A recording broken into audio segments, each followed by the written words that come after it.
Kushtia battalion ৪৭ BGB কর্তৃক সীমান্ত নিরাপত্তা জোরদার ও স্থানীয় জনগণকে সচেতন করতে মেহেরপুর গাংনী উপজেলার তেঁতুলবাড়ি ও রংমহল সীমান্ত এলাকায় পৃথক দুটি স্থানীয় জনসাধারণ মানুষদের নিয়ে এক মতবিনিময় সভা অনুষ্ঠিত হয়।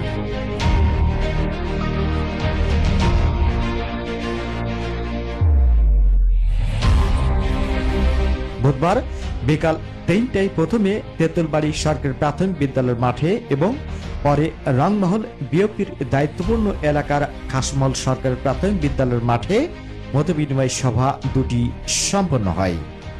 মতবিনিময় সভায় প্রধান অতিথি হিসেবে বক্তব্য রাখেন কুষ্টিয়া ব্যাটালিয়ন ৪৭ বিজিবির অধিনায়ক lieutenant colonel Rashed Kamal Roni SUP PSCG।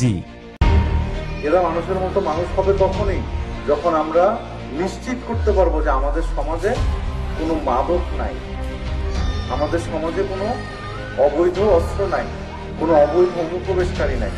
তাহলে বাচ্চাদের ভবিষ্যৎ ভালো হবে।